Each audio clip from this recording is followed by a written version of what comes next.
What's a story, amigos? This is Kino with some cool stories for today's story time. Today, many kinds of animals in a fun story. Is your mama a llama? I asked my friend Fred. No, she is not. Is what Freddie said. She has a long neck and white feathers and wings. I don't think a llama has all those things. Then, Jane Seymour reads a mysterious story from the Pacific Northwest. The chief turned to him and said, "We are glad that the storm has brought you to our village. But now you are thinking of your own." And meet a monkey in trouble. "He's the one I want," the crocodile said to himself. "But how am I going to catch him?"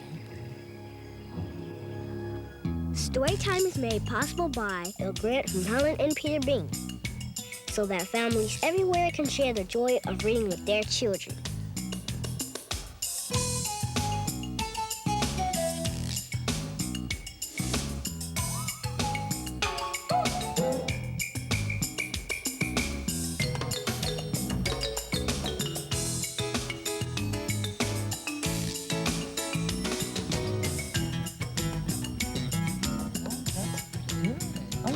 Excellent job. Wow. Pretty good, hasn't it? Yes. Hey, what are you doing? A family tree. Oh, my family's got lots of trees in our backyard. Not exactly that kind of family tree. Well, what kind of family tree then? Well, on a piece of paper, you draw a small branch for everyone in your family that you can find out about. And then it sort of grows like the branches of a tree, see? I'm in the middle. My mom and dad are the big branches, see? And then come the grandparents. And the higher you go up in the tree, the harder it gets. Because the branches are for the parents, my grandparents, and their brothers and sisters, and people I don't even know, but they're still my family. Mm-hmm. So it gets harder, just like climbing a real tree. Yeah, right. But the beginning is easy because it's your mom and dad. Oh, hey, that reminds me about this book that my teacher read to us when I was in kindergarten about a llama who didn't know who her mom was. Oh, do you have it? Is it good? I think I have it over there somewhere. Do you want to read it? Yeah, Oh, let's read it. yeah, Come sure, on. yeah. Gosh, I'd like to do one of those for my family, too. Well, then why don't you? It isn't that hard. I'm doing mine for a school project. I will. I'll do it as soon as Lucy reads us this story. Okay, I'll help you. Are you ready? Yep. Yeah. Okay. This is Your Mama a Llama, written by Deborah Guarino and illustrated by Stephen Kellogg. Is your mama a llama? I asked my friend Dave. No, she is not. Is the answer Dave gave. She hangs by her feet and she lives in a cave. I do not believe that's how llamas behave. Oh, I said, you are right about that. I think that your mama sounds more like a bat. Is your mama a llama? I asked my friend Fred. No, she is not. Is what Freddie said. She has a long neck and white feathers and wings. I don't think a llama has all those things. Oh, I said, you don't need to go on. I think that your mama must be a... A swan. Is your mama a llama? I asked my friend Jane. No, she is not, Jane politely explained. She grazes on grass and she likes to say moo. I don't think that is what a llama would do. Oh, I said, I understand now. I think that your mama must be a... Cow. Is your mama a llama? I asked my friend Clyde. No, she is not, is how Clyde replied. She's got flippers and whiskers and eats fish all day. I do not think llamas act quite that way. Oh, I said, I'm beginning to feel that your mama must really be a seal. Is your mama a llama? I asked my friend Rhonda. No, she is not, is how Rhonda responded. She's got big hind legs and a pocket for me, so I don't think a llama is what she could be. Oh, I said, that is certainly true. I think that your mama's a kangaroo. Is your mama a llama? I asked my friend Lynn. Oh, Lloyd, don't be silly, Lynn said with a grin. My mama has big ears, long lashes, and fur, and you, of all people, should know about her. Our mamas belong to the same herd, and you know all about llamas, 'cause you are one too.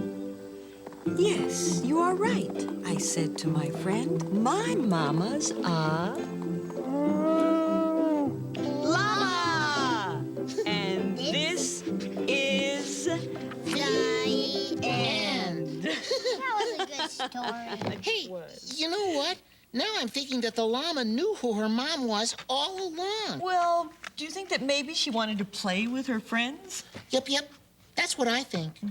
Now she wanted to know about her grandmama llama and her great-grandmama llama. And that's when a family tree comes in handy. Hi, we're here. Oh, hi, Hi, Jane. Jane. Hi, Montana. Hi, Montana. Hi, Sydney. Come on, let's go. Got Storm Boy. I just brought this one. We're going to read it. And Sydney brought one, the monkey and the crocodile. Ooh. Kevin was working on his family tree, and I'm going to do one, too. Do you have a large family, Kevin? Yeah, I didn't know it was this big. And I've only made branches back to the parents of my grandparents. Well, how about you, Jane? How big is your family? Well, I have a mom, and I have 6 children, 2 of which are stepchildren. And I have 2 sisters and so many uncles and aunts I couldn't even count. How about you, Sydney? Tell us about your family. I have lots of aunts and uncles. I have a stepbrother. I have 3 cats. And, I have a lot of dogs. And I have a mom and dad. And that's it. And how about you, Montana? I have 2 cats. One that lives with me and one that lives with my mom. I have my mom, my dad. I have 2 grandmas and grandpas. And I have a brother and a stepsister. And dogs and cats are members of families, too, right? There's so many different kinds of families. Yeah, and all different sizes. And different kinds of family trees. And I brought this story about the son of a chief who's from a Native American family who lived by the ocean. Would you like me to read it? Yeah, sure. Go ahead. It's called Storm Boy by Paul Owen Lewis. A chief's son went fishing alone.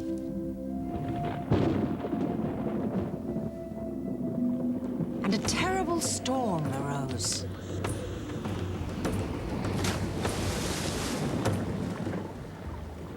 He soon found himself washed ashore under a strange sky that he had never seen before.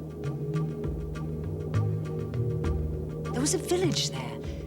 The houses, the canoes, and even the people were very large. I am a chief's son, and I am lost. A storm has brought me to you, said the boy. We know this. You are welcome, son of a chief from above, said one who appeared like a chief himself. And together they entered the largest house of all.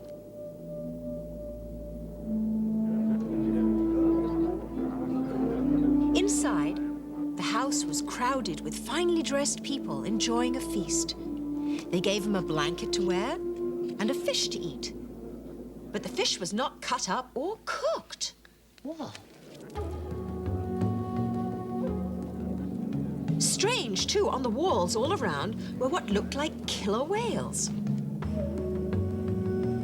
After they finished eating, the chief said to the others, Let us sing a welcome song and invite our guests to join in the dance of our people. You are welcome. You are welcome, son of a chief from above, he sang. The boy and his hosts began to dance around the fire together to the steady beat of the drums. He matched them step for step.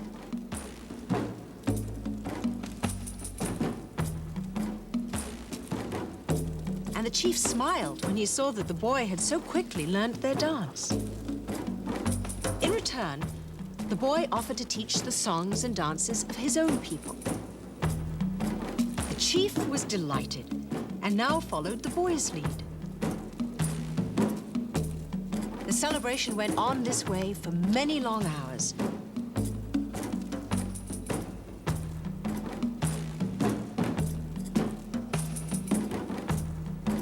The boy and his new friends, each learning from the other. But though the boy was enjoying himself, he began to think more and more of home with each song he sang. He missed his father and mother and wondered if he would ever find his way back to them again.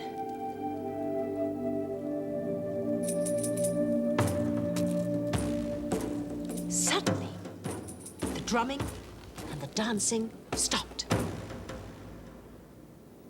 The chief turned to him and said, We are glad that the storm has brought you to our village.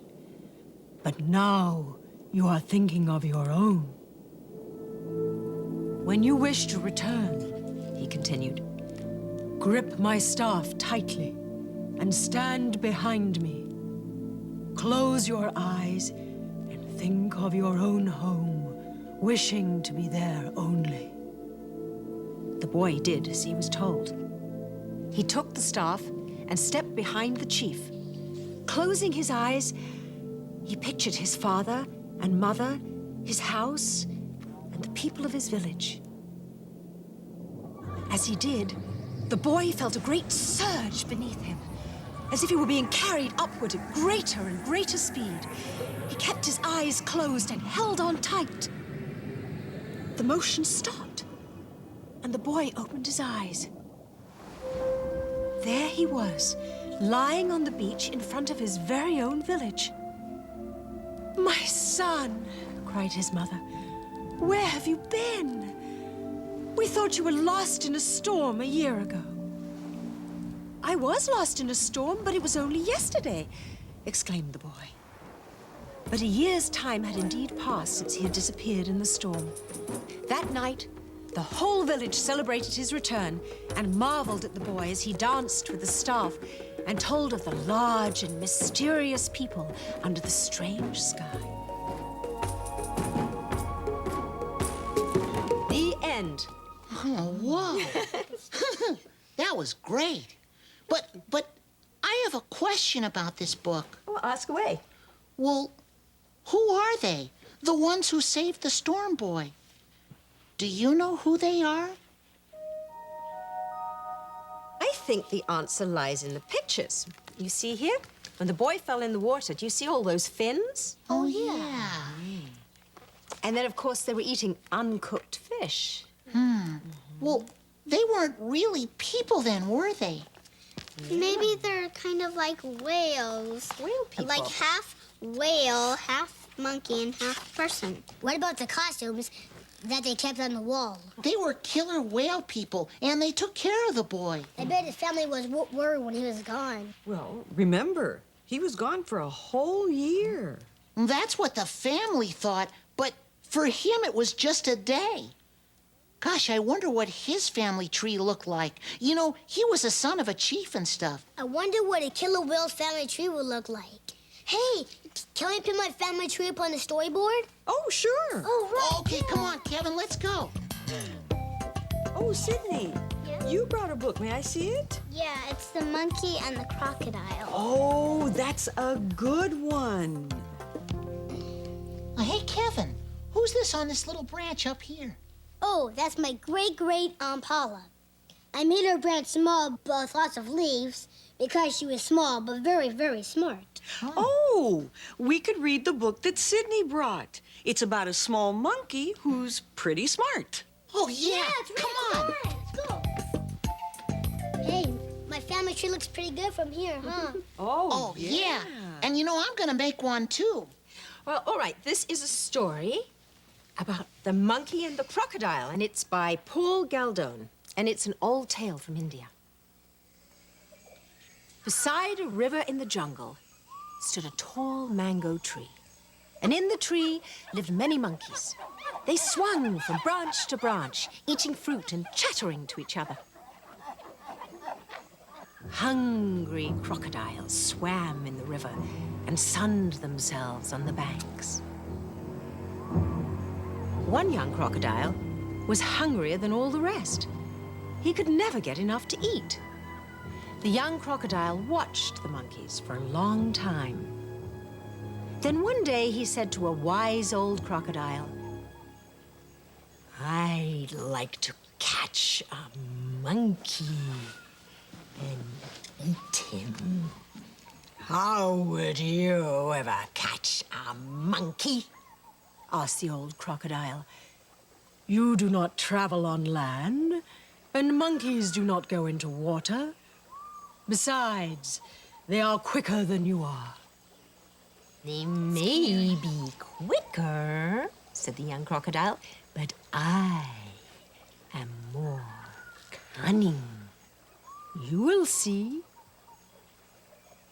For days, the crocodile swam back and forth, studying the monkeys all the while. Then, he noticed one young monkey who was quicker than all the others. This monkey loved to jump to the highest branches of the tree and pick the ripe mangoes at the very top. "He's the one I want," the crocodile said to himself. "But how am I going to catch him?" The crocodile thought and thought, and at last he had an idea. "Monkey," he called, "wouldn't you like to come with me over to the island where the fruit is so ripe?" "Oh, yes," said the monkey. "But how can I go with you? I do not swim." "I will take you on my back," said the crocodile with a toothy smile. Uh-oh. But the monkey was so eager to get to the fruit, so he jumped down onto the crocodile's back. "Off we go," said the crocodile, gliding through the water. "This is a fine ride you're giving me," said the monkey. "Do you think so?" "Well, how do you like this?" asked the crocodile. And suddenly, he dived down into the water. "Oh, please, don't!" cried the monkey as he went under. He was afraid to let go, and he didn't know what to do. When the crocodile came up, the monkey sputtered and choked. "Why did you take me under the water, crocodile?" he asked. "You know I can't swim." "Because I am going to drown you," replied the crocodile. "And then I am going to eat you." Uh-oh. The monkey shivered in fear, but he thought quickly, and before the crocodile dived again, he said, "I wish you'd told me you wanted to eat me. If I'd known that, I would have brought my heart." "Your heart?" said the crocodile. "Yes, it's the tastiest part of me, but I left it behind in a tree." "Well, then we must go back and get it," said the crocodile, turning around. "But we're so near the island," said the monkey. "Please take me there first." "No," said the crocodile. First, I am taking you straight to your tree. You will get your heart and bring it to me at once. Then we will see about going to the island. Very well, said the monkey. And the crocodile headed back to the riverbank. No sooner did the monkey jump onto the bank than up he swung into the tree. From the highest branch, he called down to the crocodile, "My heart is way up here. If you want it, come for it, come for it." And he laughed and laughed while the crocodile thrashed his tail in anger. That night, the monkey moved far downriver from the mango tree. He wanted to get away from the crocodile so he could live in peace. But the crocodile was still determined to catch him. He searched and searched, and finally, he found the monkey living in another tree. Here, a large rock rose out of the water, halfway between the monkey's new home and the island. The crocodile watched the monkey jumping from the riverbank to the rock, and then to the island where the fruit trees were. Monkey will stay on the island all day, the crocodile thought to himself, and I'll catch him on his way home tonight. The monkey had a fine feast, and while the crocodile swam about, watching him all day, toward night, the crocodile crawled out of the water and lay on the rock, perfectly still. When it grew dark, among the trees, the monkey started for home. He ran down to the riverbank, and there he stopped. What is the matter with the rock? The monkey wondered. I never saw it so high before. Something must be lying on it. The monkey went to the water's edge and called, "Hello, rock." No answer. He called again, "Hello, rock." Still no answer. 3 times the monkey called, and then he said, Crocodile. "Why is it, friend rock, that you do not answer me tonight?" Oh, said the crocodile to himself. The rock must talk to the monkey at night.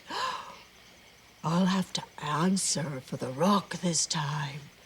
So he answered, "Yes, monkey.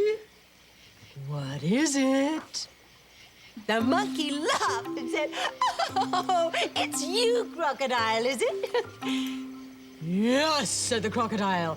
"I am waiting here for you, and I am going to eat you up." "You have certainly caught me this time," said the monkey, sounding afraid. "There is no other way for me to go home. Well, open your mouth wide so I can jump right into it." Now, the monkey knew very well that when crocodiles open their mouths wide, they shut their eyes. So while the crocodile lay on the rock with his mouth open and his eyes shut, the monkey jumped. But not into his mouth. He landed on top of the crocodile's head and then sprang quickly to the riverbank. Up he ran into his tree. And when the crocodile saw the trick the monkey had played on him, he said, "Monkey, I thought I was cunning, but you are much more cunning than I, and you know no fear.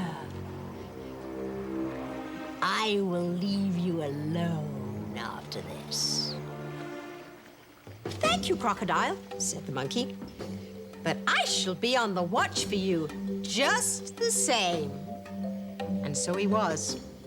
And the crocodile never caught him.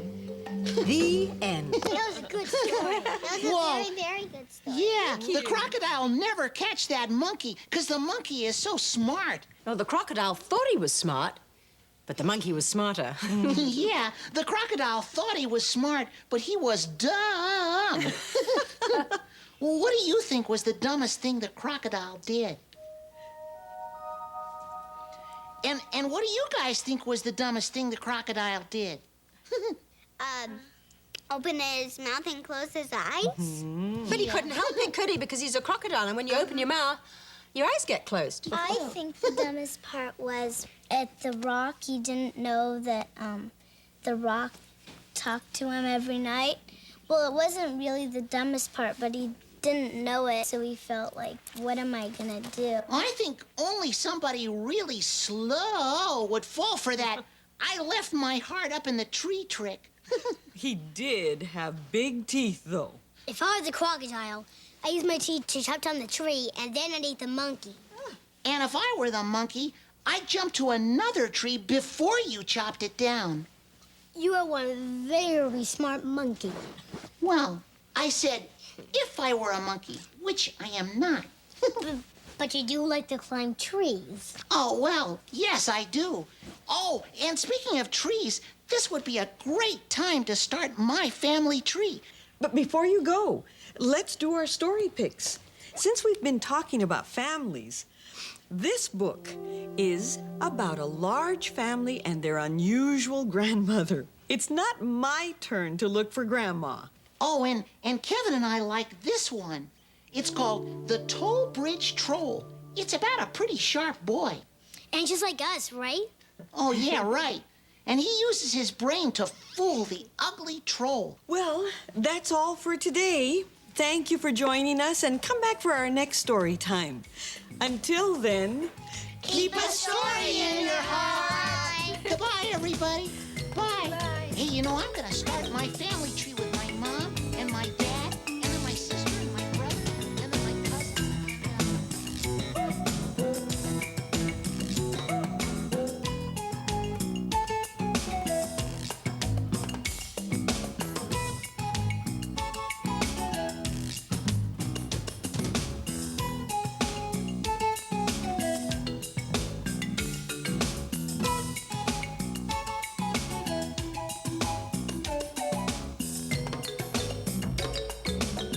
Today's Storytime books are Is Your Mama a Llama? By Deborah Guarino, illustrated by Stephen Kellogg. Storm Boy by Paul Owen Lewis. The Monkey and the Crocodile by Paul Galdone. It's Not My Turn to Look for Grandma by April Halpern Whalen, illustrated by George Booth. And The Toll Bridge Troll by Patricia Ray Wolf, illustrated by Kimberly Root. You can find these and other books at your local library.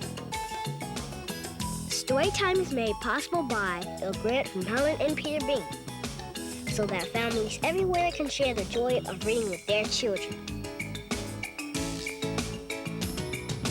Storytime is a production of KCET Los Angeles.